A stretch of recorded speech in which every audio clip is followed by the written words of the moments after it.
Marky Worthington Podcast all day. All day. Dream by night. Don't buy me a drink. Just give me $10. All day. Go down to the strip club with your floppy disk and turn it into a hard drive. Yeah, bro. You'll get fucking thrown out by Big Tony. We're here to name names and make people feel more ashamed for shit that they're not proud of. Don't blow it. Keep it simple. Count your money. No, whatever it is. Hey, how you doing? Welcome to the Marky Worthington Comedy Podcast. This is episode 42 with my buddy. First time appearance on the show, Phill Carruthers. Phil's been in the comedy scene for a while. We get into that in the show. Talk about how long he's been doing comedy for, some of the gigs that he's done over the years, and all that sort of cool stuff. It was a really good chat. I enjoyed having him on the show. It's been actually surprising how long I've known Phill and not had him on the show, so it's good to have him on. Before we get into it, though, I got a couple of upcoming gigs. So next week, if you're listening to this as it comes out, we've got The Basement in Belconnen. That's the room that I run. It's a well-established room these days, been running for a while. It's on the 15th of June, and it kicks off at 7 o'clock doors. 7:30 show, so get in early to get a seat and check the place out, get some food, that sort of stuff. And then on the 17th, there's Fundamentals at Smith's Alternative. And then we punch right through to the 24th of June, where you've got the Boardwalk in Belconnen.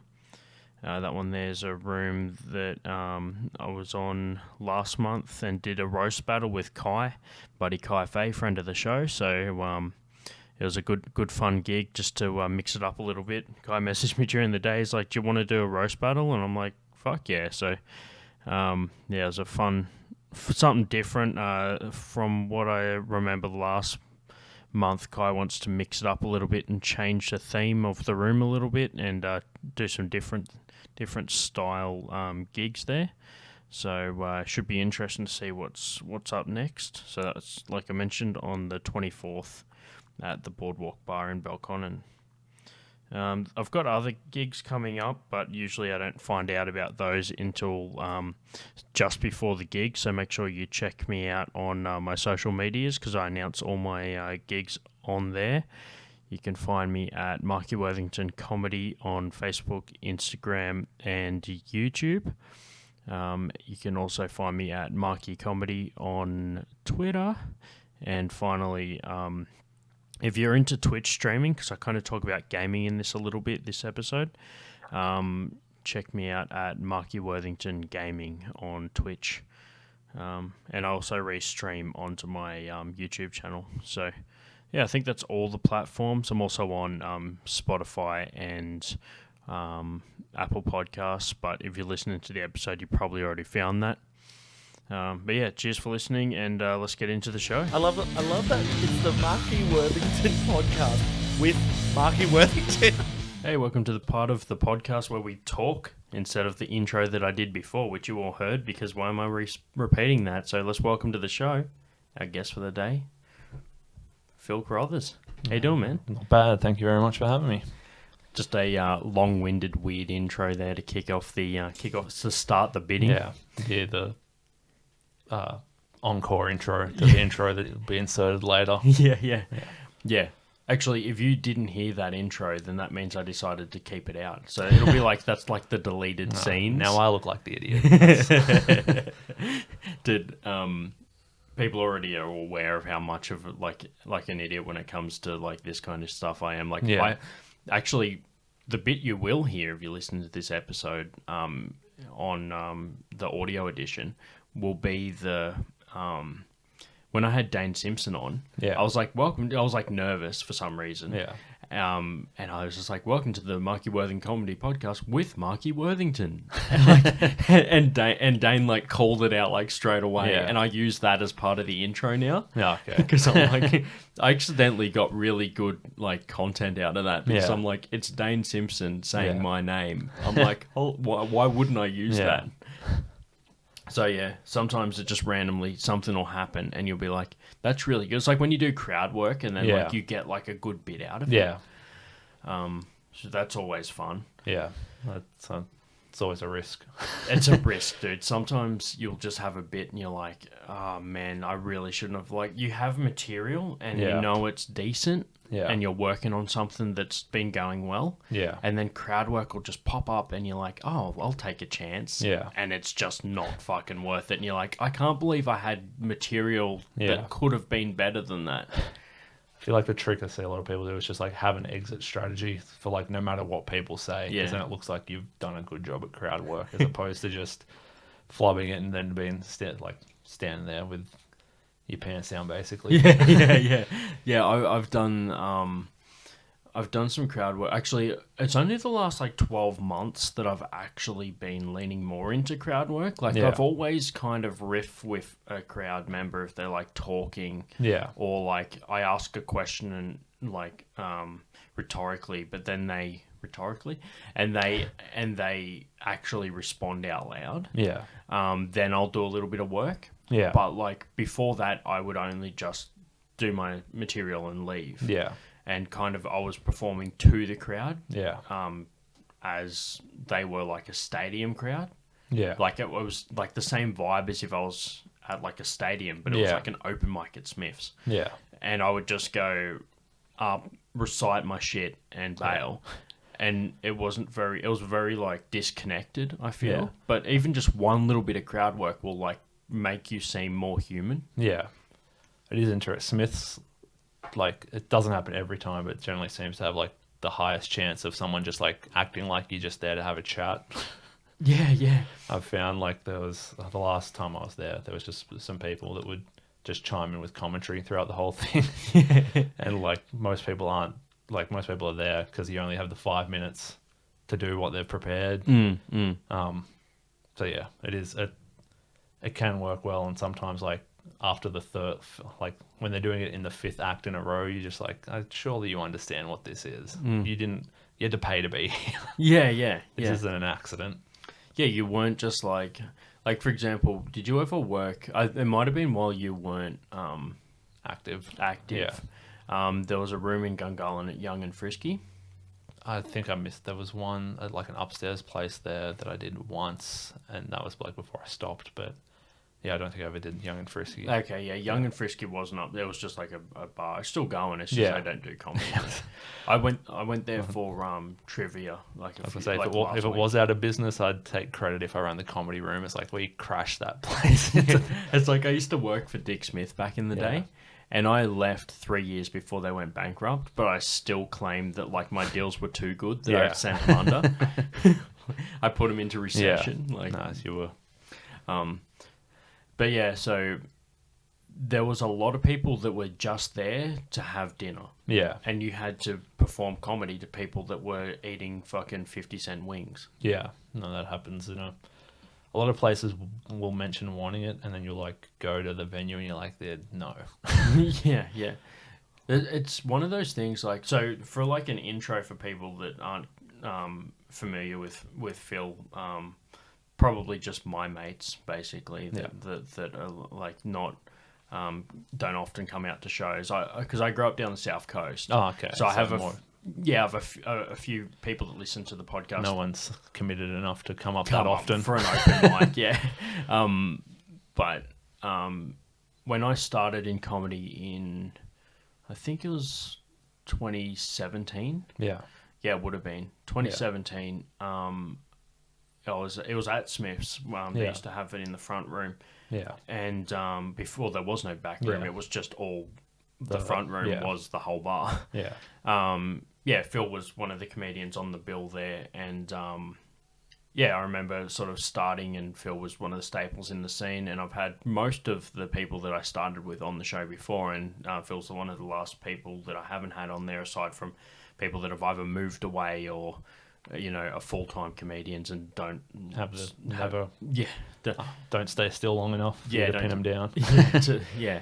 Yeah. But so that's why I've got Phill on the show. We've like, done a few gigs together over the years, and just seen people come and go. People like that were already established, like excel. Yeah. Yeah. So it's been a pretty fucking interesting ride. So I started 2017. Do you remember when you started? I want to say the end of 2015 probably Yeah. would have been when I started. I'm just trying to remember because that would have been about right, I think. Would have been around July of 2015. Yep. I think it's probably the first time. I'm trying to line it up with other stuff that happened Yeah, at the you're- time, but I do that as well. I'm like, yeah. I'll look at a photo and I'll be like, well, my beard is like 3 inches long, so that has to be about 2013. Yeah. Yeah, I'll like my beard length is like the rings on a tree. Like Yeah. I like count the. Yeah. I remember going to like the front a year before I got up because I like was anxious about doing it and watching it and being like, oh, I wouldn't be the worst person on tonight. Yeah, yeah, And then it still took me another 12 months to actually build up to go and actually give it a go. I think the front was the first place I would have done it at yeah. before it like got renovated and everything else. Yeah. Um, Yeah. That was the time, dude. Like we're talking off mic earlier about this. When I first started, there was 3 rooms. Yeah, they were Yeah. all once a month, I think. Yeah. So like you had Smith's, which was always the first Sunday of every month, always, and still is. Yeah. They've added, sometimes they do the second Sunday. Yeah, I think or the it's- last sometimes. Sometimes I think it's just Jeffrey will, if there's nothing on, someone will mention, is there a mic this week? And then he'll ask if they want something on. And just So cue it's one a up. bit nothing. The first Sunday's the scheduled one, and then occasionally another one will pop up. Yeah. Friend of the show, Jeffrey Charles. He's on, like, we did an episode before. We did a very English teacher heavy episode. We went through idioms. Okay. I found like 10 idioms and their definitions, and we ran through Yeah. those. I've still got a pile of those left. Like I kind of bring them out every now and then. I think Yeah. I've got about 80 idioms that I found Yeah. online, and I just like will choose 5 or Yeah, 10 just pull them out, as like a give it- random thing. Yeah. just throw them in a conversation, see if anyone notices. Well, that's the funny thing. In my previous episode, I had my buddy Trent on there. It's the Yeah. second time he's been on the show. Yeah. And, well, the first time it was a 2-part episode, but we Yeah. recorded it in one sitting. And he had plans all day to bring up the Emu War. Like this, like he did fucking heaps of research into it so that he could talk like specifically about it. Like he was Yeah. going to act like he took it really seriously. Yeah. And we just got to chatting, and he forgot completely to bring it up. Like we were done the podcast, Yeah. and he was just like, "Oh shit!" And I was like, "What, man?" He's like, "Oh, dude, all right, I'll tell you. I was just going to talk about the Emu War the Yeah. entire show." It's like, oh man, I learned something for no reason now. That's Yeah. what's the- I'm sure it'll come in fucking Yeah. handy. But yeah, so I had Jeff on the show, and like he runs Smith's, and that's one of I think that's the only room in Canberra that's not stopped since I started. Yeah, I know. Like I was running the Phoenix, not the Phoenix. I was running the front when you started. That's right, you were, yeah. And then they went into renovations, and they said that they wanted something to open again, and then they just like didn't get back to me about it, and then eventually someone else basically relaunched the room. It never like came back because of me. So, oddly enough, like unlike the Phoenix, which just died and never came back despite its name. Yeah, it just never rose from the Yeah. ashes. It did once, literally, but Literally, then it, yeah. And then it just it should have been called, when they renamed it from the Phoenix. When it re-rose from the ashes, they should have changed the name to a bird that's known for just dying.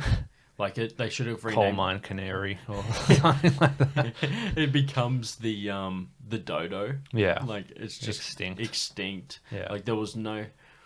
To be honest with you, man, like I feel like since it reopened, it never fucking regained its legs. Like it was always it just was trying to make do.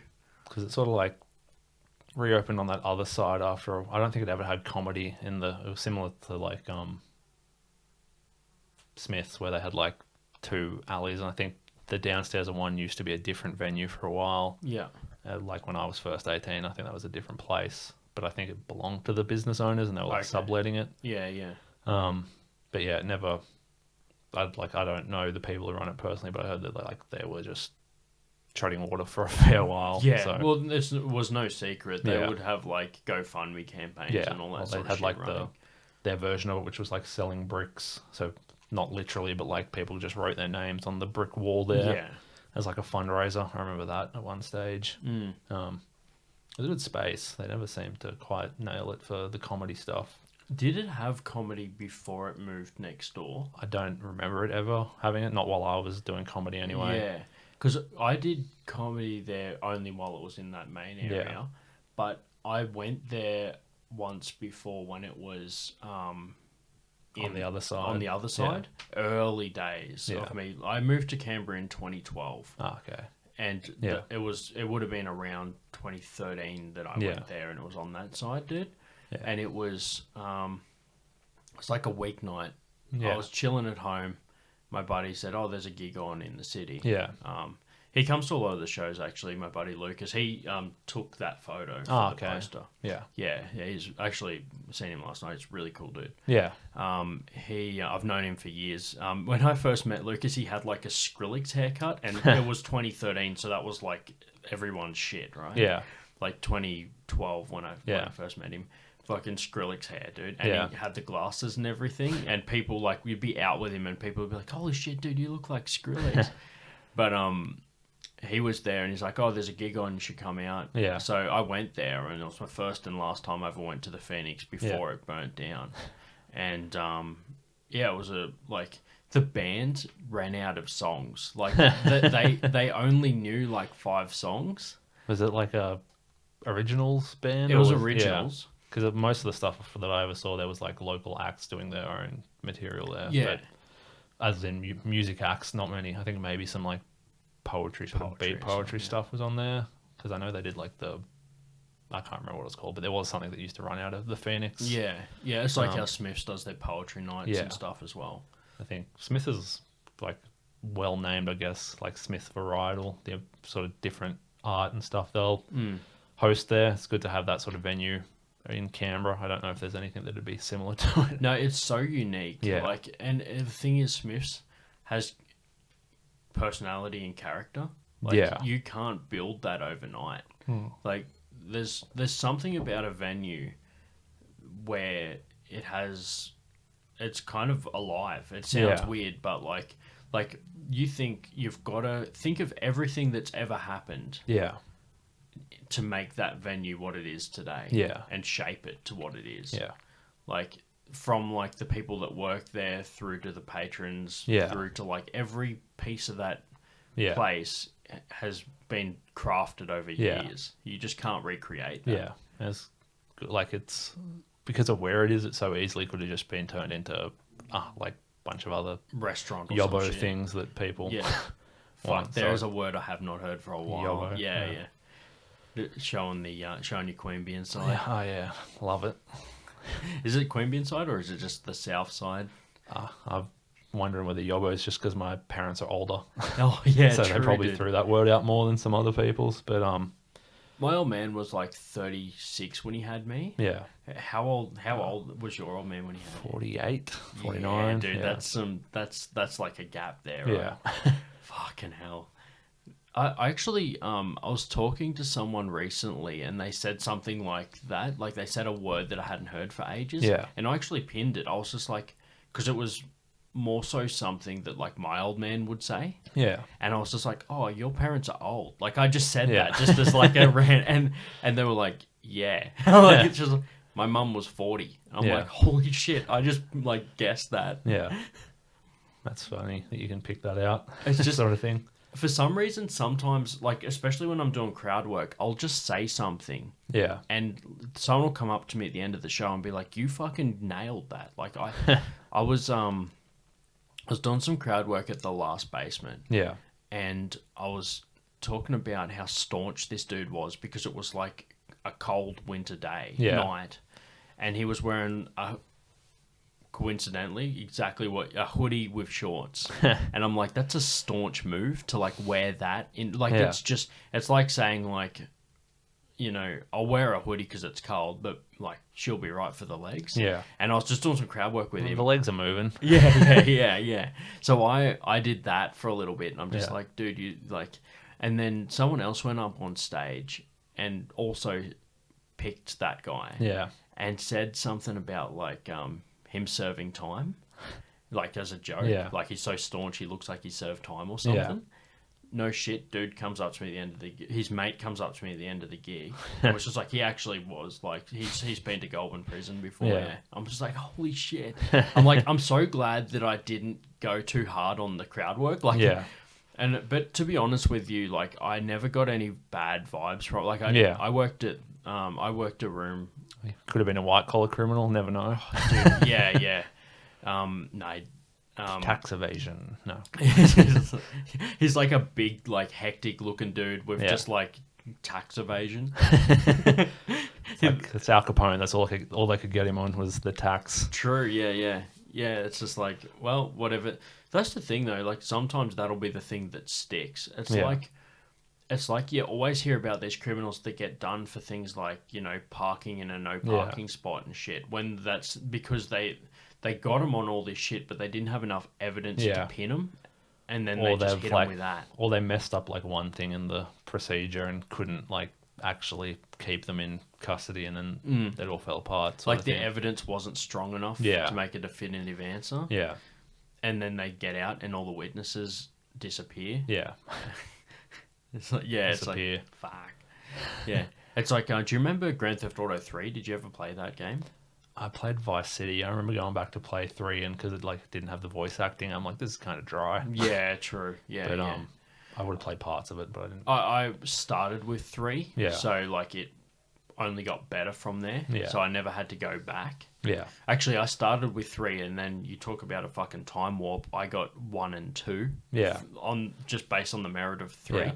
There was one point. There was just like, I remember Steam, the video game, thing that you do through your computer. Yeah, sponsor the show. They just sponsor of our lifestyles. They just had like a Grand Theft Auto bundle sale where it was like everything from like San Andreas to like 1 together for like $50. Yeah. I remember grabbing that and like playing the first 2 and being like, this sucks. Yeah. The best thing was it was just good enough to fund 3. Yeah. Like it was good enough to get the next one off the ground. Yeah. And 3 funded Vice City, which fucking funded San Andreas. Probably, in my mind, one of the best games of that era. Yeah. And look at 5 now, still kicking ass. Yeah. It's kicking too much ass. That's why there's not going to be like a 6 for another ages. 5 years, probably. Because there's so many mods on 5. Yeah. It's not only that, but like they keep just expanded the online because I think they make like ton of money through it now. Yeah, it's insane. Like if you look at what 5 is now compared to 1, you're like, that's what you can do if you're just persistently fucking putting out cool shit. Yeah. I remember downloading like mods for San Andreas that made it online. Oh, really? And people kept on like getting annoyed with the company because they like wouldn't. Everyone's like, this is like a good environment to have this, and it took them like another.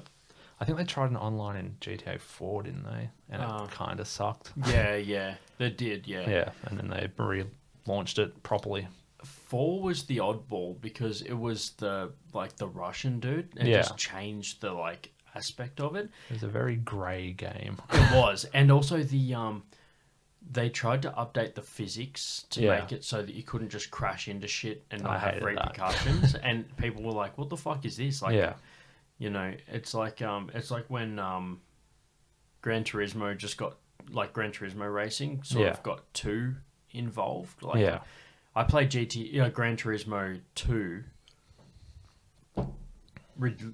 Ridiculous amount of hours playing that racing game, and then like when 4 and 5 came out, I was like, holy shit, these are like actually like driving a car too much. Like, it's like Sims, dude. I used to play Sims Deluxe because like it wasn't like you could like basically burn the person out just making them work like 2 jobs and like all this crazy shit and just earn all the money. And then like later editions of Sims, like it was like, oh, you need to actually have rest days and days off, and there's like mental health and stuff that they added to it. And I was just sitting there like, what the fuck is this? I just used to make this cunt work like fucking 12-hour days and like bang the chick next door because it was convenient.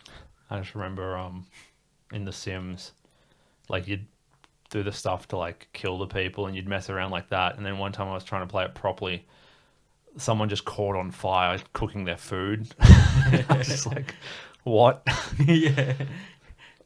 like, and then their like house burnt down because nobody else lived there. So I just had to like watch While it burnt down. as this person just turned into like a pile of ashes, and then the rest of their house went up in flames. Yeah, yeah. And I was like, okay, that's cool. That's a normal thing. Man, one of my favorite YouTube videos. I used to do like a computer class in high school. It Yeah. was like a basic programming, pretty Yeah. much. And our teacher was showing us something on YouTube when they first put in like smart boards in schools. Oh yeah. Like it wasn't the smart board; it was like an overhead projector essentially. Yeah.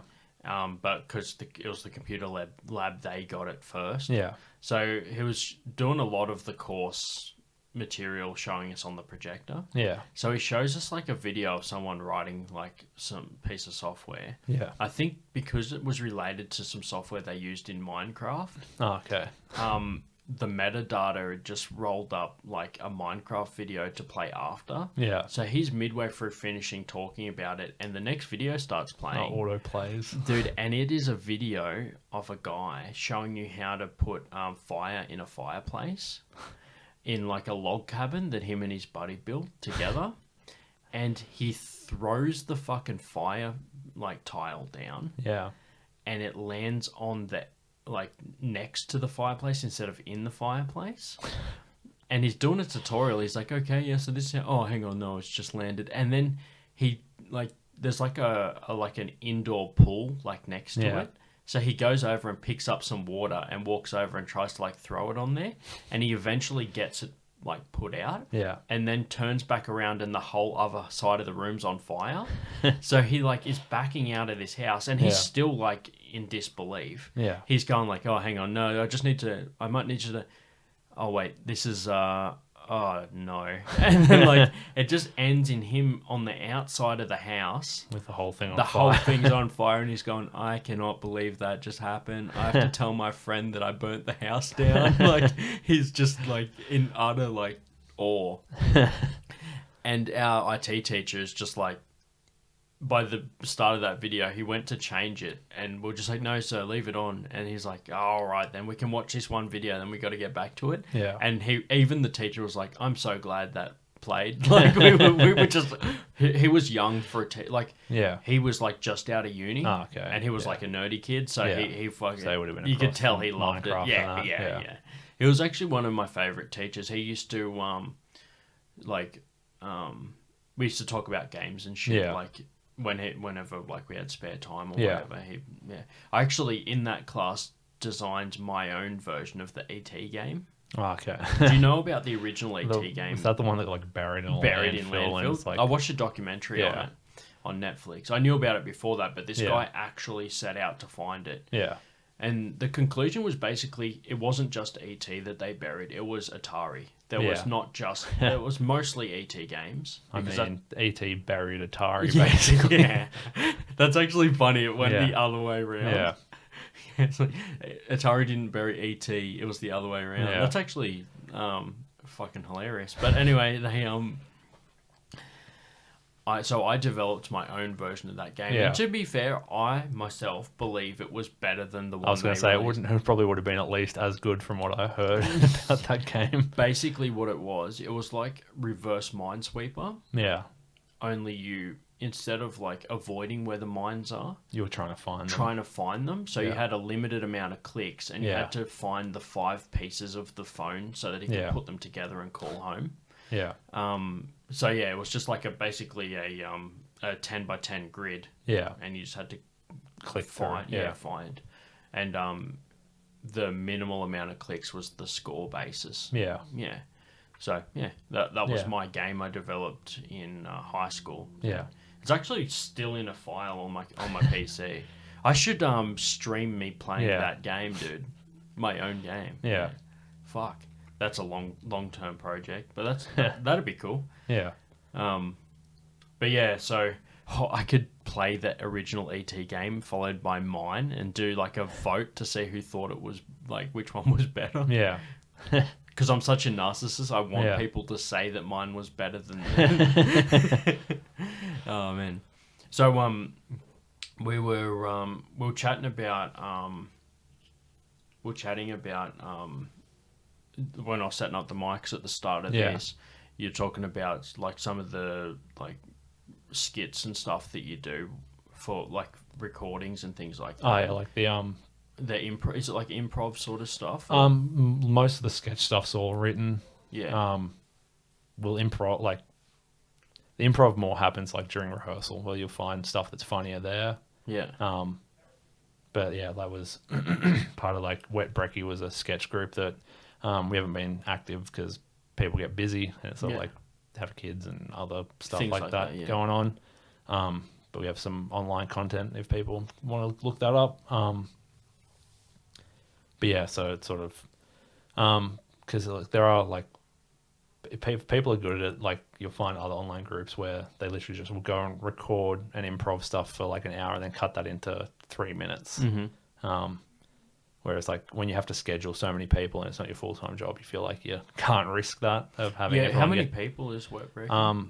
The live show we did was 4. We have Yeah. probably 6 now. Yeah. But like I said, we haven't done anything since middle of July-ish last year. It's been a while. I since remember we've the done Comedy Festival 2019. Yeah, that was when we like pushed like Josh, who sort of it's all stems on from him as far Yeah. as like running everything. He sort of did sketch shows for like the 2 years before that with different people, but didn't have it under Wet Brekkie. Then I think Secret Show might have been, but I wasn't part of it at that stage, so I don't know the full history. But yeah, sort of written sketches and that sort of stuff. Whereas yeah, it's fun and it's sort of. It almost, to some degree, feels safer than comedy, like regular stand-up. Yeah. Because, like, you know what you're going to say next, as opposed to comedy where you get up and something absolutely flops and you're like, fuck, I don't know who I am anymore. Yeah, true. As opposed to comedy or sketch comedy where you are a character in that scene. So even if one joke doesn't get a laugh, at least you know what you're saying next and who you are supposed to be at that time. Yeah, But it's yeah. like more comfortable sort of Yeah. thing. Yeah, okay. No,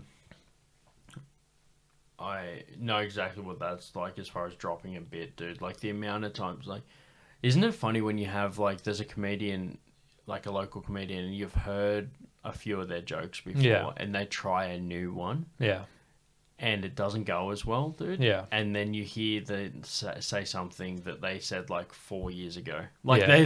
they're like, you're just like, oh man, Yeah. you're going right back in the archives Yeah. to find something to like best Yeah. that. Do you like? I was talking to Anthony Tomic about that.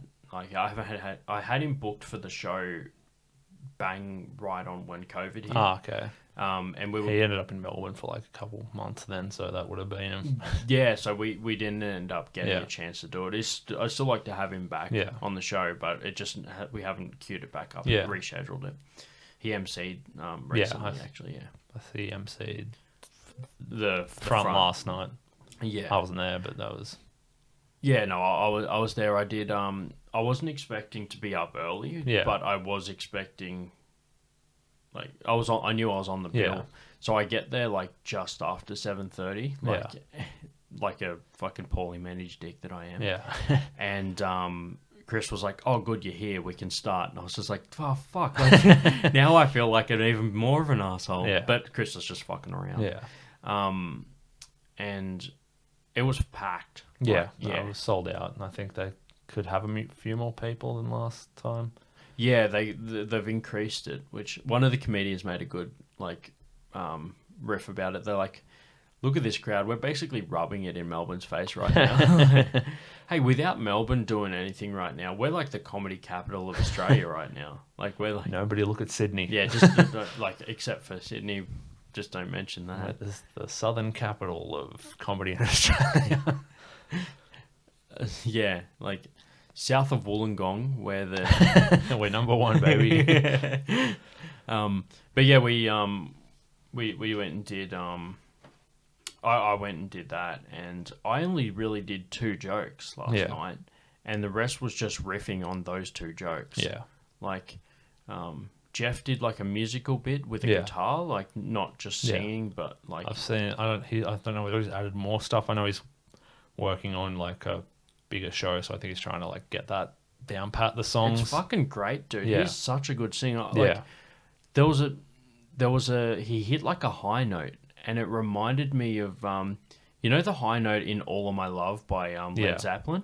Yeah, Yeah. he hit a note like that, and I was like, dude, can you stop being such a fucking triple threat? Like, He's written a book as well. He's yeah, dude, it's just like more than triple. yeah. Like it's not. It's just a fucking yeah. It's crazy how much he That's can funny. do. I remember, like, he's generally pretty humble about it, but eventually he'll like mention like, oh no, so I was just in a choir for like 10 years. Yeah, I don't think that was exactly what it was, but like, no, he's- he'd said that. So Yeah. it wasn't choir that he said to me. I said, because when he did his first time I ever seen him sing on stage, yeah, I was like emceeing. I Yeah. think it was at the basement, and I was just like, dude, how was I meant to fucking follow that? Like, if I knew you were gonna close on a song that was sang like that, I would have Yeah. put you at the end of the fucking night. Yeah. Like, and he just like he casually just goes like, "Thank you, Marky. I'm actually trained. Yeah. Like I'm actually professionally trained." I'm like, "Oh fuck yeah!" Like he was like humble, but he'll like Yeah. drop like wanted to let you know. let yeah. you know. Yeah, I love that about Jeff. He's humble, but he's also like passionate about what he does. Yeah. So he like will. I think he kind of, to be fair, dude, I think maybe he tells you that he's he's trained as part of being humble. Like Yeah. he's like, oh, I don't think that I like am this good off Yeah. the bat. I did training to Yeah. do this sort of thing. This takes time. Yeah, it's nearly like he's just like encouraging you not to feel like you should be that good Yeah. without training. It's kind of like when you're learning an instrument and then you look up a video of someone who's playing like a amazing piece of music and you're like, why bother? Yeah, I do that with like sometimes I'll see someone like I'll think, oh, like comedy's going well, I got good laughs or whatever, Yeah. and someone will just go up like when Pat Doherty was in town Yeah.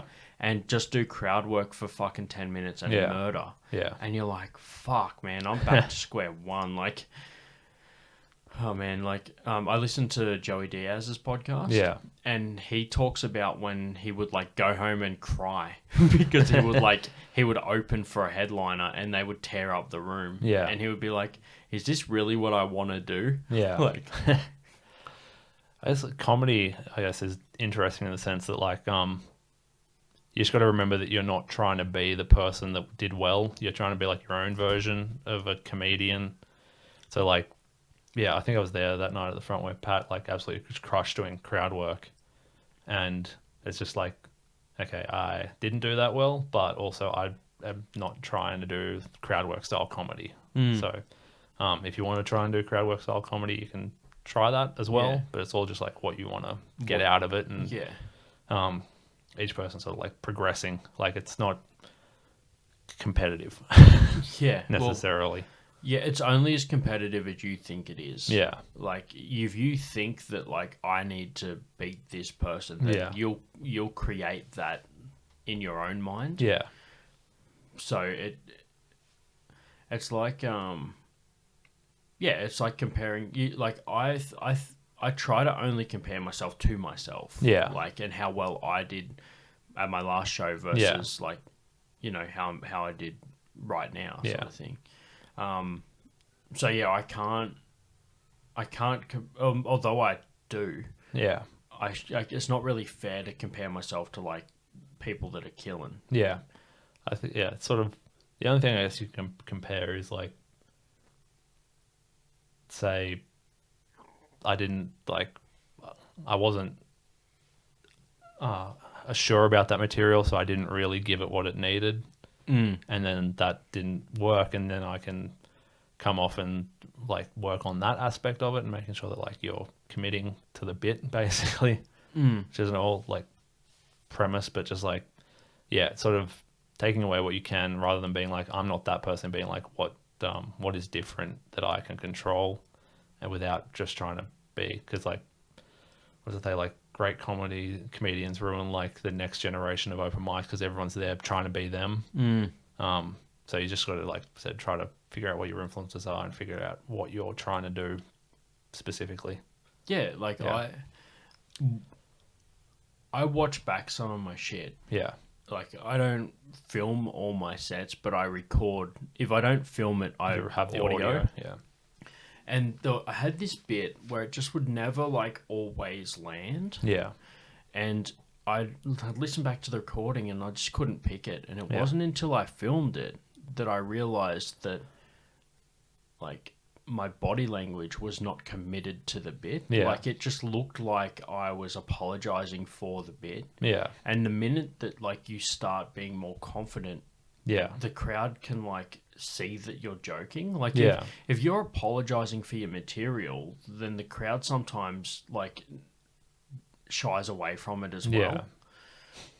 Like if you, especially if it's like something that you might offend someone with. Like Yeah. if you're like, if you go into it with the mentality of like, this might offend some people. Yeah. So like get ready for that. Then Yeah. people that are on the fence are like, okay, well now I'm out. Yeah. Like, you hear that all the time though. Sometimes it can work. Yeah.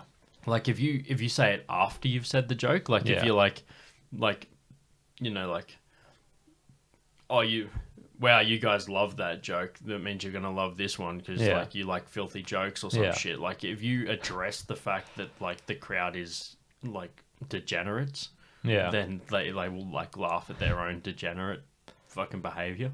You can sort of like work it both ways and say, well, if you didn't like that, I have bad news. Yeah, that's also a great one. Yeah.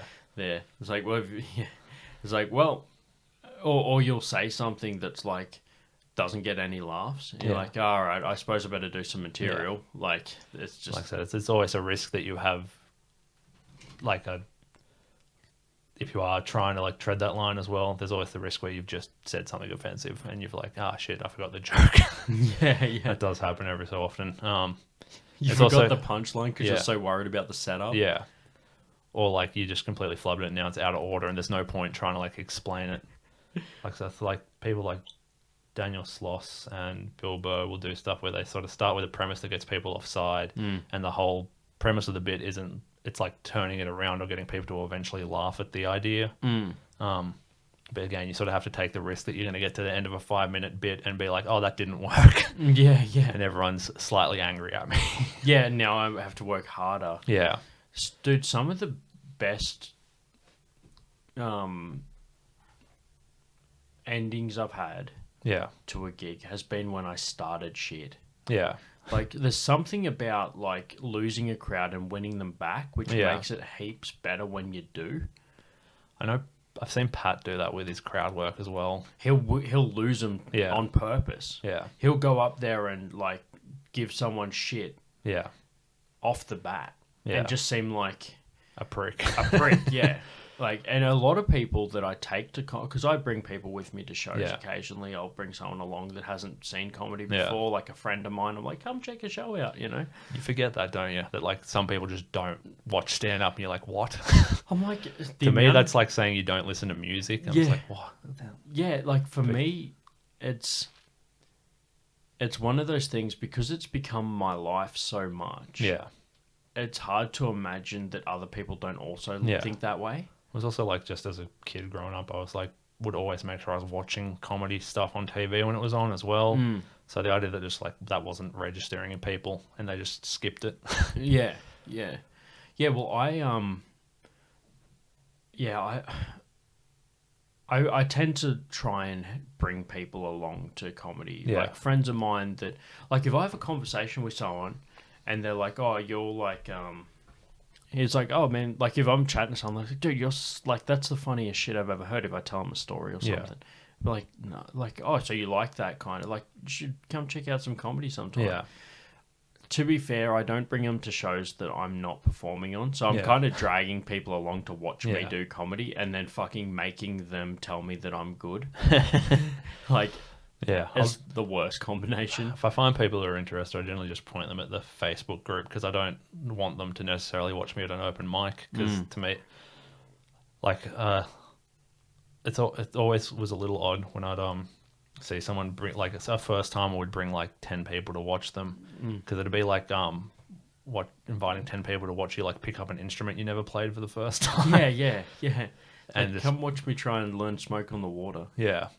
I mean, you might at least get the rhythm of that down after 5 minutes. Like, Yeah, but it's like, a lot of the time, if I have a buddy that's coming, like, so a lot of the time, if it's just someone that's like, oh, I recognize you from Instagram or some shit, I'll be like, yeah, come along to the next basement on the 15th of July. I guess that's different because your responsibility as a room runner is to actually get people there. So By that's the way, a little next bit basement, different. 15th of July. So anyway, that is actually the date. Yeah, 15th of June. Oh, sorry, June. Yeah, Yeah. fuck. I was gonna say skipping a month. See, exactly. Yeah. It takes one of the more experienced room runners to knock me into line. I don't know. So I'll point them in the direction of an open mic. Yeah. Like a lot of the time, if it's at the basement after the show, they'll say like, "Oh, when's the next one?" Yeah. We're like, "Oh, it's on the 15th of June, but the boardwalk's on this one next week." You know, Yeah. because it's normally the week after the basement. I don't have them. I only have them memorized, the ones that I know are coming up that I'm like need to sign up for. So like most of the time I'll be like, there's a Facebook group. The sign up sheets are a pretty handy way of doing it. I know Sydney, like I'd been there, they'd been doing that for a while. And I think it's just a good way for them to have full visibility. Visibility, and it stops like people contacting them directly. Yeah. To get on, you can sort of just be like, here's the sheet, it's up for this amount of time, get in or don't. Yeah. Well, I think I'm the only room aside from Boardwalk that still runs it the old school way. Yeah. But mine is first in, best dressed. Yeah. So it's always going to... And I don't foresee myself changing that. Yeah. There is one criteria I have where it has to be 50% people that... Well, it doesn't have to be 50% people that didn't perform last month. Yeah. But people that performed last month can only fulfill 50% of the next month's bill. So what I do is 16 spots. Yeah. As soon as I get 8 people that already performed last month, if someone hits me up that already performed, they go on the reserve list, although the whole thing's not full yet. Yeah.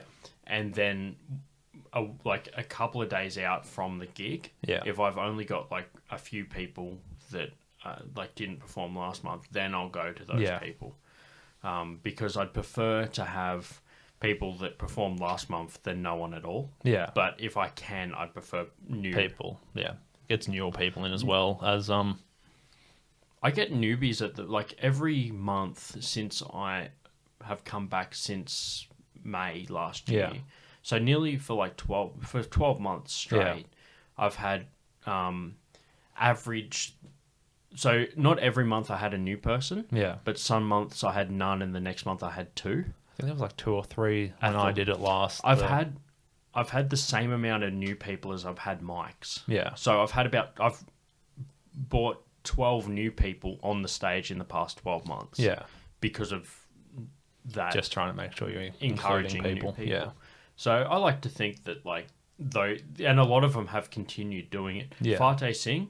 Yeah, so he started as a newbie when I first started it. Yeah. He was at the front last night, dude. Yeah. And he's fucking crowd work and shit. It's like he's doing crowd work. He's been doing it for less than 12 months. He's fucking getting the laughs. No, I think he's good. I think he'll stick with it, hopefully. Yeah. Well, I mean, to be fair, a lot of those newbies have only done their first time. Yeah. But always, a lot of people have it on their bucket list. Yeah, just to do it once. Fucking do it, dude. Everyone that has done comedy before that has probably been told when they're in the group that, dude, that's a funny story. You should try telling that on stage. Or, do you do comedy? That's a big one. Do you do... I sometimes when I'm bartending, someone will be like, do you do comedy? And I'm like... I'm literally standing there, with a poster of me. I was going to say, you've got your posters in the place. And all around, and you've seen in my house, I've got a fucking canvas print of me at the end of the hallway. Funny story. So I spoke about when I had Kelsey Bullis on the show. Yeah, we were talking about how much of an ego tripper I look like. I was it's basically 3 of me, and 1 of the guest. Yeah, it's a panel show. So when I first moved into this place, there was there was only one hook in the hallway that was like strong enough to support like a heavier painting. Yeah. And my mum gave me this random reprint, Production. of a Picasso. Yeah. And I didn't really like it, but I was like, I kind of, like, I wanted it. Yeah. And then when I hung it up, I'm like, this isn't me. Like, Yeah. I like fucking creepy. This literally isn't me. Yeah. Wait, this isn't me. This is a girl and her dog. Yeah. So it's like I thought this was a baby photo. Yeah. No, so anyway, I was like, oh, I'll hang that at the end of the hallway. Yeah. Because it's like got a heavy frame and shit. Yeah. But then it was like, this isn't fucking something that I should have in my fucking. This doesn't represent. This is not an accurate representation of me. So, I put the old painting back up and chucked that one in the shed. Yeah. And then I'm like, oh, I've got another hook at the other end of the fucking hallway. I'm like, what should I put there? And then I was like, dude, how funny would it be if I got like another picture of me, like put there? And I went online and I like found it on Vistaprint. And Yeah. like, oh no, Officeworks online. Yeah. I just fucking like just printed it, and it's like it was more of a gag because it was like, how funny would that be if I just put that fucking there? Yeah. And everyone that comes over, they're just like, oh dude, that's a good fucking picture. I'm just like, it's a joke, like it's a bit. It's actually a bit. It's like the the Kramer portrait. Like it's just a picture of me in my own house. Yeah. It was like I had the shirt that doesn't fit me anymore, but it had like the sweet chili Philly of like my own face on my own shirt, which I just thought was funny. It's fucking hilarious, dude. Like, it doesn't fit you anymore because it's too big. Yeah. Tell us about that. Okay, so just on 2 years ago now, I started trying to lose weight, and over that time, like sort of just making incremental changes. Like, we can go into the details more, but yeah. So since then, I've lost. So I didn't weigh myself for the first 2 months. Since the first time I weighed myself 20 months ago, I've lost 63 kilos. Fucking hell, that's insane. Yeah. Yeah. Because, like, when you kind of took a break from when you weren't active, and then you came back, and I was just like, fuck, dude. Like, I had to do a double take. Yeah. Like, just, like, completely different. Yeah. Yeah, that was around the same time as during COVID.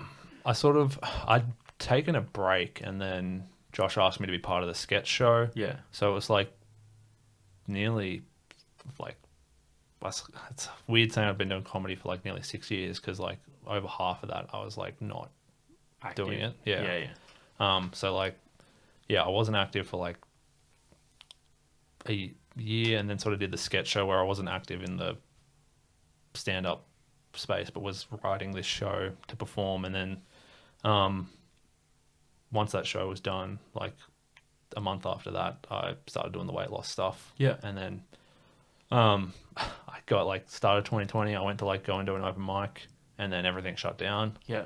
And then sort of got back into it September last year.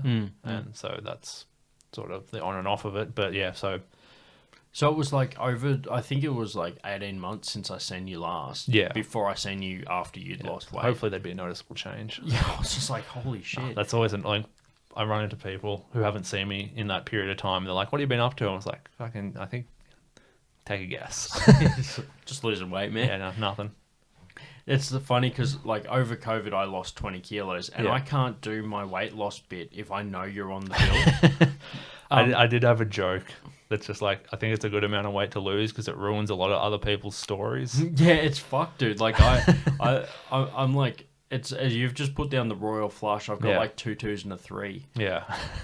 And a joker. I don't know. Anyway, so like, I have no idea, like, poker references. Yeah. But yeah, like, if I'll like look at the thing and I'll just be like, well, I'll do it before. Yeah, But I can't fucking follow it. Yeah. But I nearly accidentally stole your weight loss bit, but just on a smaller note. Yeah. Like 60 kegs, man. Someone's like, that's gonna get a reaction out of the Yeah. crowd. 20 kegs, it's like someone might say something, but Yeah. like I can understand them Yeah. if they didn't. Yeah. So I will say like, oh yeah, I dropped 20 kegs, and they'll get no response, and they'll be like, oh fuck you, like, and then like I nearly said like one of your bits, which I won't burn on the podcast, but I was like, I nearly did it just because you did it so well. I subconsciously like wanted to say it. It's a handy bit because no matter how the crowd reacts, for my thing anyway, because like I can be angry or I can be like not happy with their reaction, or I can there's a bunch of different ways you can go with it as well based on how they respond. Like comic mentality where it's like whatever they say, you're gonna have you've got a negative or a positive response to that. So it's like you say one thing and you've got 4 possible answers for it. Yeah. Like for example, with the whole like mentioning weight loss, like if someone says like, "Oh, congratulations, man," I'll be like, "No, fuck you." Like, don't like say thank you. That's like I don't need more of an ego. And then if they're like, you know, like, "Oh yeah, okay, cool," I'm just like, "No, be more proud." Like, it does basically damned if you don't. Like I'm like shy if they're happy, and then like fucking like mad if they're not. Like it's like you're fucked either way. Mixed signals. Yeah. Like, don't know how to take a compliment basically, but you really want one. yeah. But that's me in a nutshell. Like I'm sitting there, like I'll say like, oh yeah, I drop 20 kilos, and then instead of burning your bit, I was like, actually, I just addressed the fact like, wait, I was the one that made me that much overweight. And then I fucking told a group of people and then got mad because they didn't applaud me for doing it. I'm like, I'm holding you guys captive for a fucking response to something that I did to myself. Yeah. Fuck. It's actually Ross has a similar bit at the moment. Yeah. Which I'm not gonna burn, but it's about like not drinking. Yeah. Same sort of premise, but just with not drinking. Yeah. It's one of those things where it's like if you have like Ross has a few jokes about being an alcoholic. Yeah. And no, okay. But then now he's like not drinking. He's like got to rewrite his set. Yeah. And I seen him at Boardwalk the other night. Yeah. And he's like, I've quit drinking jokes are actually going really well. Yeah. And I know Ross listens to the show, so fucking there we go. But yeah, that's my way of telling him he did well. Like through the podcast that he has to listen to. Don't tell him on the night. Yeah, don't tell him on the night. Just be like, I'll save that for the podcast. Captive audience. And then I'll know if he listens or not. Yeah. Well, if you want to get compliments, man, you're going to have to fucking thumb through the podcast and see where your name comes up. Yeah. But just fucking captive audience. But what the whole point of that thing was, do you find now that, like, because even myself, I find that I can't do certain jokes because I don't look as big as I used to? There's some jokes that I haven't tried, and it's sort of this weirdly, coming back after taking, like, the time off and realizing that, like, how much the material was about, like, that was probably too much as well, but, yeah, there's definitely, but then there's, like, it's a weird thing where like anyone who's like more like if you talk about being short and there's someone shorter than you, it's the same thing with like being overweight. If you talk about being overweight and someone's more overweight than you, then like I remember when Bill first started, I was doing material about being a bigger guy, and people in the audience would almost like look at him to check if it was okay. And there was, and then they. Does it have his stamp of approval on it? But it was like a weird thing where like if it like not all like because it was working on material over mics, not all of it was great. Every so often he would like laugh at the joke, and then the crowd would laugh at him laughing at the joke because of the tension that was created in the situation there. That's actually fucking hilarious. That dynamic. Yeah, and there was also like a fair few times when I like. Especially after like I was around it a bit but wasn't doing it as much. Every so often I would get compliments on sets that I knew were Bill's sets. Yeah. And I like couldn't, and they couldn't remember who it was. And I was just like, I think that might have been someone else, but you seem happy to be complimenting the person who did it. So I'm just gonna Thanks, I'll pass it on. Yeah. I've had someone try to do a callback to one of my bits Yeah. that I didn't do. So I'm at the bar and like at the venue, Yeah. and one of the audience members said something to me Yeah. as like a riff. Yeah. While we're waiting at the bar, he like one of the other comedians had a joke about Yeah. waiting at the bar with someone, Yeah. and then he said like, "Haha, like your bit." And Yeah. I was just like, "Oh, that wasn't like my bit." Like that was, but it's just funny that like they were trying to like be like, Yeah. "Ah," and I was like, "That wasn't me." Yeah. At least, like, in my head, at least, it makes sense why people would make that mistake. But, like, I'm not sure. Are there many comedians that look like you on the scene? I don't know. Probably not. Yeah. Oh, you spoke about Daniel Sloss. Did you see him recently when he was in Canberra? No, I didn't. No, get a okay, I chance went to. out today. I was a Yeah. fucking like. I hope that, and like he's on Netflix. Yeah. Also, future sponsors of the show, Netflix. Go check them out. Future hosts of this podcast. Yeah. Netflix podcast. All right, fucking patent pending that shit. Like, They must do something because they post, like, some podcast with Tom Popper and Fortune Femster that's interviewing other comedians, but I never Yeah, see the okay. full podcast. It doesn't matter. We can get back to the...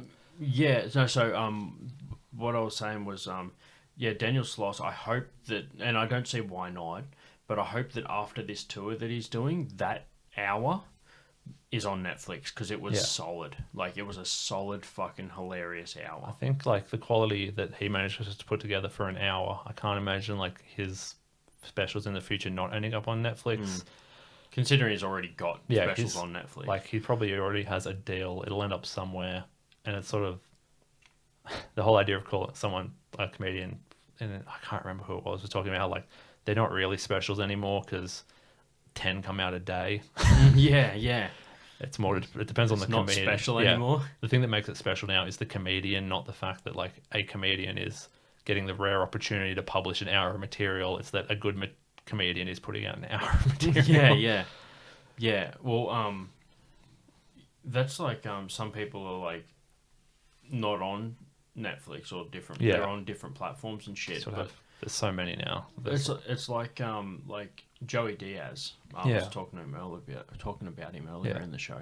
He's not got his own hour Yeah. on Netflix, but he's got a spot on Degenerates, which is which is like a mixed bill it's like thing. a 6 comedian thing where they all did 2 like, seasons Yeah. now, but it's originally was just six or eight Yeah. comedians for half an hour. Yeah. That is my fucking dream amount of time. Yeah. First time I redo a recording, which I plan Yeah. on doing at some point, Yeah. is it's just a solid tight half an hour. It'll probably be an hour of Yeah. material that I'll boil down. Yeah. Like I'll build an hour and then boil it down to half an Yeah. hour and just make a fucking dynamite half an hour. Yeah. Or 45. Like I could go Yeah. 45 and have like a fucking 5-minute opener. Yeah. Like to round it up a little bit. Yeah. But or like if I recorded it, it'd be an hour. Yeah. If I recorded it, it'd be half an hour to 45. Yeah. But if I did a live show, I'd do it for an hour and add some crowd work in Yeah. there or something. But like the actual material, if I Yeah. was going to record it, is half an hour. Yeah.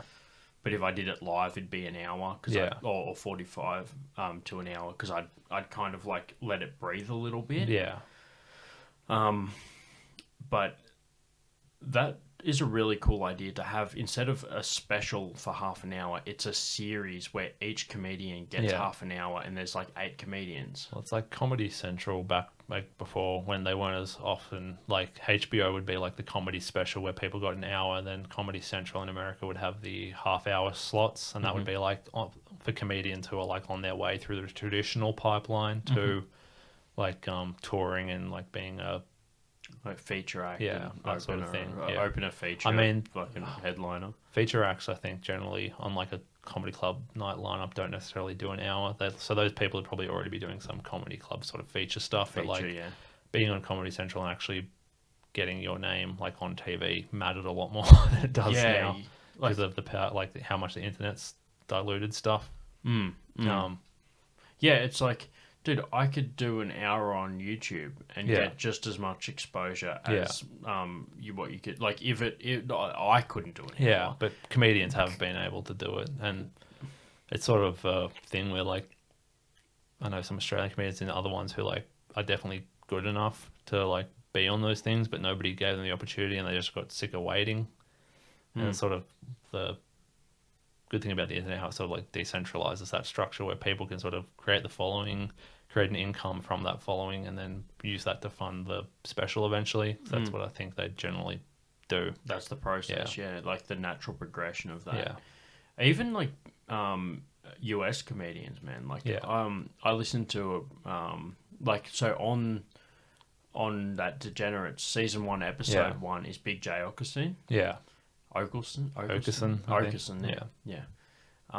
I say it too much, like a fucking like with his New York accent, dude. Yeah. That's like a cool last name, but then you get me with my like trying to over like pronounce it.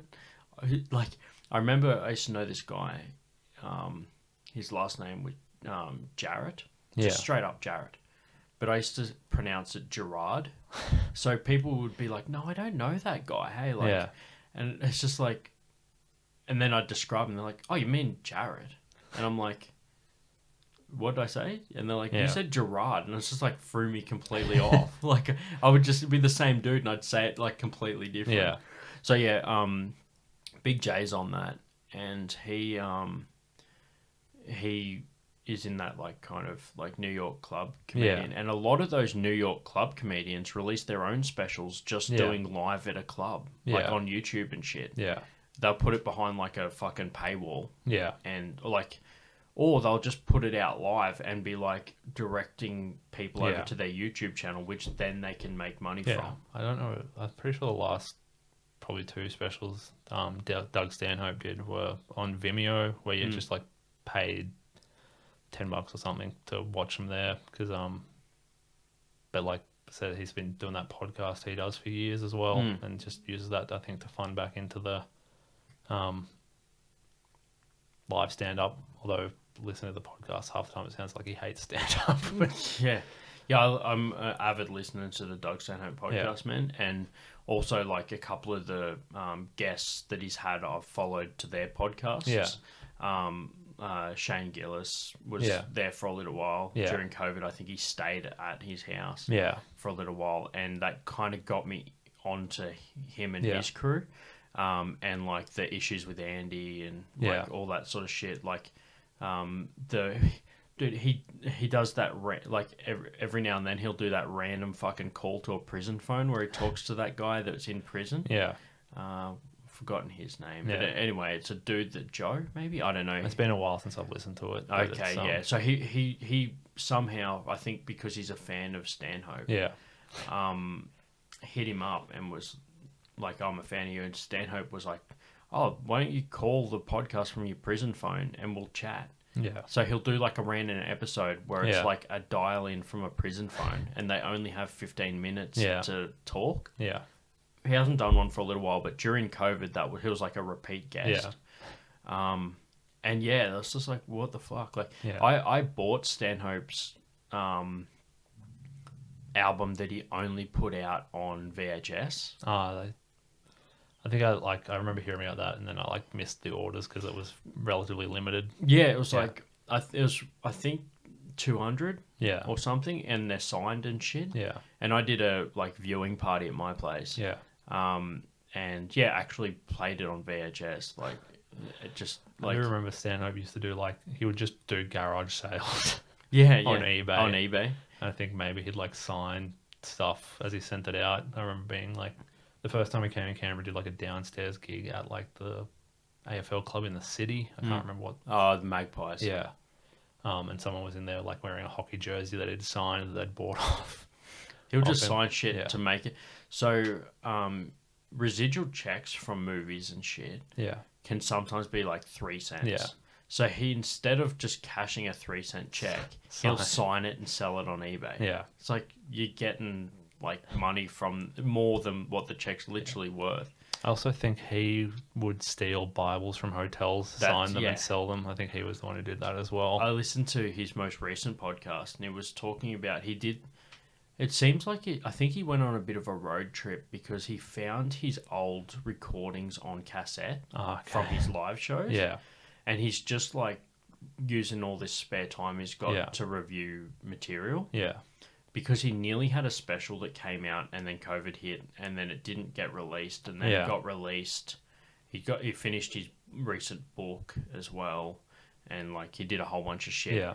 But he's like, I have fucking hours of shit on cassette. Yeah. And he just has a cassette player in one of his cars. So he's just road tripping, listening to his shit. Own material, trying to find if there's anything he Find can stuff still in use. there, which I do that too. I've got Yeah. so many. I have a book that I haven't opened for like 2 years with Yeah. all my original material in Yeah. there. And since then, I've got it all in my phone. Yeah. But I used to write it out. And I've not done anything from that book for 2 years. Yeah. And it's probably all pretty shit. Yeah. Because I wrote it when I first started. Yeah. Chris Martin actually had a really good point. He's like, don't worry about burning material online. Yeah. If you get a good clip or something, put it up online and fucking still do it. Yeah. It's like the only people that need to worry about that is like professional fucking people with like Netflix specials and stuff. He's like, if you've got a good clip of a good bit, fucking put it on your YouTube and still do the bit. Who gives a shit? Yeah. It is interesting. Like you have to have, for the comedy stuff, you have to be confident enough that what you're doing is good, but you also like hear every comedian who's been doing it for years who said like, oh, when I started I sucked. So you sort of have to have in your mind like, eventually I won't like what I'm doing. But that's another point that Chris had. He's like, don't save a bit because you don't want to burn it. You're not going to want to have that bit in 12 months. Yeah. Like you may as well put it up while you still think it's good. Yeah. Like, you know, how funny is it? You've probably seen over the years someone that does an open mic and they put their first ever set up, like as a this is my set from the weekend. Yeah. It's like, dude, like you're gonna hate that. Yeah. It's not even gonna take a year. You're gonna hate that in 6 weeks. So I didn't tell anyone I knew I was doing stand-up comedy for like 3 months, 4 months. Yeah.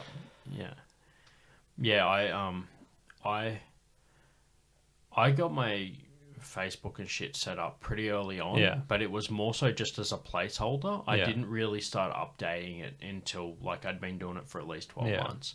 But then as soon as I hit the 12-month point, I fucking started like podcast, fucking YouTube channel. But it was more so just like to build good habits, to like have social media and update it regularly. Just so that, you know, because like we've done like, I've done heaps of content. Yeah. And it doesn't get a lot of views, right? Yeah. I mean, before you think it's about to fucking make you blow up. But it's so that when I do get more followers, if they want, they can go through the archives. Yeah. Like, if they are so hungry for more content, they've got heaps to catch up on. So that's why I do it. And even when I'm doing my game streams, I'm like doing like I'm riffing with like people in the chat. It's like it's all got like a comedy spin to it. Yeah. So yeah, that's why I do that. But dude, we've talked for like an hour and we still haven't brought this up. We spoke briefly about Stanhope. You fucking opened for him a few years ago. Oh yeah. That's one of the achievements. Yeah. It is weird because I think the only reason it happened is because at the time I was one of the administrators on the stand-up comedy in Canberra page. Yep. And because it's alphabetical by surname, I would have been one of the top. Yeah. And his like Australian tour manager just like I think wanted someone who could plug the Canberra gig. And it's just like, do you want to open, also post the gig to that page? But I said yes because it was Doug Stanhope. Yeah, dude, what the fuck? Like, so just hit you up. Yeah, on through Facebook. It seemed a an eye very loosely organised tour. I wasn't checking time, I was checking battery. Yeah, no, you're right. It was funny as well because I think Stanhope doesn't care about doing a show in Canberra. For some reason, Hennigan had wanted to, like, that's why they've been here when they've come to Australia. Yeah. Which I was like, I'm not going to complain because I got to open for him. Yeah, dude, what the fuck? Yeah. Like, see, Jim Jeffries is touring soon. Yeah. And all his shows are nearly sold out. There's one show that's not sold out. Yeah. It's probably sold out by now. Yeah. No Canberra dates. thought he did Canberra last time he was here. He did, Yeah. but not this time. Okay. And I was willing to go to Sydney to see Jim Jeffries. Yeah. But I went to Sydney to see him last time, the time before last, because he did the same thing, no Canberra dates. Yeah. I've seen him here. I've seen him 3 times live, twice in Canberra, 1 in Sydney. Yeah. And I was like, man, I'm not going to go to Sydney for a tour that could have come to Canberra. If you've sold out every date ever, like he's doing Perth, blah, blah, blah, blah. And you have that like the convention center in the city. It's as big as like any of those sort of theater stuff in Canberra. So I'm not. I didn't want to buy tickets to the Newtown show. Yeah. Book a hotel, blah blah blah blah blah, and then a Canberra date gets announced. Yeah. So I was like, well, if a Canberra date gets announced, I'll go to it. Yeah. And if it doesn't, I'll just have to go without. Yeah. But then Isaac Butterfield announced an Australian tour at the same time. Yeah. And he's doing Canberra on the It's same like the night. Hellenic Club, isn't he? Yeah, he's doing Canberra at the same time as Jeffries is doing Sydney. Yeah. So I was like, well, I'll just like buy a ticket for that, because I know that if Jim does come to Canberra, it won't be on the same date as his Sydney one. So I'll preemptively buy the Isaac one. Yeah. But then if Canberra gets announced, it may be around that same time. But yeah, it's just not a fucking thing. Yeah. That's a fucking crowd splitter, telling people that I'm going to an Isaac Butterfield show. But to be fair, man, it's the same reason I seen Daniel Sloss. Yeah. I've seen his special, but I'm not as much of a fan of Daniel Sloss as I am of Stanhope. Yeah. But he's a big comedian coming to Canberra. I want to support comedians that choose to come through Canberra, because not all comedians do. Yeah. Those sort of, I don't know whether it's talent or like someone organizes the agency, but there are like some comedians you don't really see a lot in mainstream stuff that go through places like Hellenic Club and Southern Cross clubs and that sort of thing. You just theaters. Yeah, you sort of have to be a fan of that person to know they're actually here. Yeah, because their marketing is aimed at people that like their socials. Yeah. So it's not like a paid thing for people that don't like their page. Yeah. So yeah, I find that, because like I'm to the point now when I want to start like promoting the like paid promotion for basement gigs. I'm getting a solid crowd as it is, but I want to build like a more repeat crowd. A lot of the time people come to basement is like to check it out, and like maybe like out of 5 people, 1 will come back. So I'm slowly building that residual like repeat crowd. Yeah. But I'm at the same time not. The more people I get, the higher the more people I get, the more people will come back, because obviously, if 100 people come and 20 of them come back, if I can make that 150 people, now all of a sudden you're going to get fucking more. Yeah. So that's why I'm like, more exposure, equals more people, and it's worth like just trying to get it out there. Yeah. You can pay for a promotion, and if it doesn't work, then you gave it a crack. Yeah. And it's like, I don't know, it's hard to tell with Facebook. I know some stuff we've paid to promote. It's not a huge amount of money, it doesn't seem, to at least promote locally. So yeah, for people that like your page and shit, it's like, that's solid. Fuck, we're talking about Stanhope. I kind of tangent away from that. I'm a massive Stanhope fan, and you might remember Joel P was there in the wheelchair in the front. That was the guy that Doug was riffing with. And I've had Joel on the show, and we've talked about that. And Stanhope's just riffing with him like it's fucking gold. Like it's just like, I'm like, holy shit, because I know how much of a Stanhope fan Joel is. Yeah. So he's just sitting there going like, fuck, like he's talking to me, like you know. Like, and Stanhope obviously doesn't know that Joel's as much. He knows he's a fan because he's at a show, but he doesn't know fucking that he's like, you know, a massive fan for years. Yeah. Yeah, so it's like, fuck. So it was an interesting show for me, because I'm there. I see him talking to my mate who's also a comedian. Yeah. After a guy that I have worked rooms with. Yeah. Opens for him. I'm like, dude, one of us is on the fucking stage, man. Yeah. Like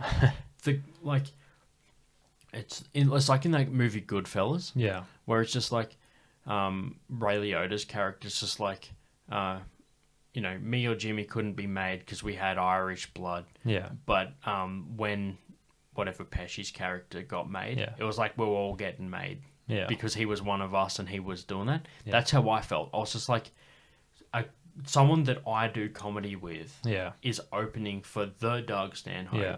Like, I'm like, fuck, that's like, it makes it like, it's like, oh, fuck, I'm like 2 degrees of separation now. Yeah. Whereas he was like up on a pedestal, but now I'm like getting closer. Like, I'm close. It's, to be fair, man, that's a long stretch. Like, I'm fucking going like, I'm basically friends with Doug Stanhope. It's like, I was just I'd be surprised if he remembered me. Yeah, it's like, no, I think that. Well, who knows? I think from judging from the podcast, Stanhope's lucky to remember most things. Yeah, but yeah, it was also like a weird thing because like I remember when he was touring, he would like if he was somewhere where he was staying a couple of days, he would end up like drinking with, but like they were hopping straight on a plane. Yeah, so I was like, going to say they were gone. Like when I came out the front after the gig, that was because they had left. Yeah, like they'd headed to their plane to go, and I was like, well, I probably didn't need to drink tonight. So I just came out the front and caught who I could see. Yeah, I caught you after the gig. Yeah, because I'm sitting there going like, another reference to Goodfellas. Even if you haven't seen it, I'm going to do it. It's the bit where he gets pinched for the first time when he's a kid and he's coming out of the courthouse and all of the guys are like, "Hey, you broke your cherry," and they're all like, because he just got pinched for the first time. You're like coming out of the fucking street theater, and I'm just like, holy shit, there he is, like the guy that opened. So was that what it was like? It was like it was pretty much like got off stage and left. Did you like chat to him at all? I had a brief chat. It was mainly him sort of just talking with Hennigan about like what they needed to do next. Yeah. Hennigan asked me who like was, because they don't know that I'm just like a local comedian who hasn't done a ton of stuff. So that's like, who's the biggest like cunt you've ever met in the business? I'm like, well, nobody you'd know. No one that's going to make a fun story. And then like, had a bit of a chat with him. Like I said, he was, because I think it was like somewhat early. He'd just come from like he did part of his material was like touring some like Asian countries, and the king in that country was like one of the bits he was doing there. So I think he was still going over it a little bit. He did say that like he prefers if the opener bombs because then he can come and like yell at the audience for being snobs and like berate the audience for being shitty. I was like, man, I should have just not tried. Oh man, that's fucking perfect. Yeah, no, dude. Like, yeah, I'm glad that we got that. Like, that you got that experience, and I also got you got like that for for content as well, because that's really fucking cool. It's also another thing where like when I go back, there was like one photo of me out the back with him smoking and stuff, but I'm like, God, I was fat. That's all I think when I look at it. Yeah, dude, that's like it's like that like the comic mentality that I was talking about before. It's like I can't do something without finding the criticism in it. Yeah. Like I don't just look at something like, oh, that's a great fucking thing. Yeah. I'll be like, oh man, I like didn't like that thing, or why did I wear that shirt? Yeah. Or like whatever. But yeah, dude, that was my first first on my bucket list of comedians to see. Like I've got a list of like top tier comedians. Stanhope's in that, and seeing him that night was like fuck yeah, it was like really cool. But and also I've performed at that theater, not in that room, but in Street Theater 2 or 3 for with Bill Macon. I opened for him for the Canberra Comedy Festival in 2018. So that's cool that I've also been to the same venue and done comedy. But it was just one of those things where and also it's like you're saying about like who's the like they were saying like, oh, what's the biggest cunt you've ever worked with? Or he was like, because he on the Australian stage versus the American stage, like there's probably people that aren't touring that have more followers on Twitter, because we don't use Twitter in the States, than some of our like top tier comedians. So he was like, Stanhope was talking after the tour. I heard the podcast, Yeah. and he was like, I knew it was a pretty big comedian because he had like 200,000 followers on Twitter in a country that doesn't use Twitter. So it's like that's how he rated how big that comedian was, Yeah. based on like their Twitter followers. Yeah. Because it's like, well, if people have gone out of their way to fucking follow this guy, like it must be pretty big. Yeah. Yeah, but speaking of fucking socials, let's wrap it up and do our shout outs for our socials, man. So where can people find you, dude? So I do have a comedian page on Facebook, not that I'm particularly active, and then I've changed my Twitter tag. I might have to double check it. Just give me 1 second. Yeah, so while you get that, my Twitter is Marky Comedy. And I update that as regularly as my others. Like I just basically post the same status to multiple platforms. Okay, it's Philbo Swaggins is my current. Fuck yeah, dude. With 2 L's. Yeah. Fuck Phil. yeah. And on like Instagram and Facebook, what's that? I don't. It's Sweet Chili Philly, I think. I try to get it on most of it, but sometimes that's just the name of the profile and not the actual Name. at. Yeah, okay. Instagram is that's under Phill Carruthers. Yeah, PLCOS is the username on Twitter. Yeah, on Twitter on Insta. Instagram. Yeah, cool. Yeah. Well, you guys already know where to find the podcast. Yep. And anything else is all... so my Twitter's Marky Comedy, but everything else is Marky Worthington Comedy. That's Facebook, Instagram, and YouTube. And also, if you want to check out gaming shit for Twitch, it's Marky Worthington Gaming. I'm like Jim's Mowing, and like, but it's like Marky Worthington Gaming and like comedy. You do Marky Worthington's cooking and then Marky Worthington's... Tag and test. Yeah. Yeah, man. Marky Worthington tech tips. Yeah, exactly. TED Talks. Yeah. Yeah. But yeah, anyway, dude, thanks fucking heaps for being on the show. Yeah, no, I thought we good. were going to keep it under an hour, man, but we just let it slide. No, so I haven't even checked the time. dude, so. like people are still listening for sure. Yeah. So thanks for fucking being on the show, That's man. And Thanks for having me. Yeah, been rad all right. having you over. Cheers. Cheers. Don't buy me a drink. Just name names. Yeah, right. Big Tony. You'll get fucking thrown out of the strip club with your floppy disk. Yeah, all day. Make people feel shame for shit all day. Don't blow Turn it. it into a hard drive. Yeah, right. You'll get fucking... We're here Keep it simple. Count your money. That they're not proud of. Just give me $10. All right.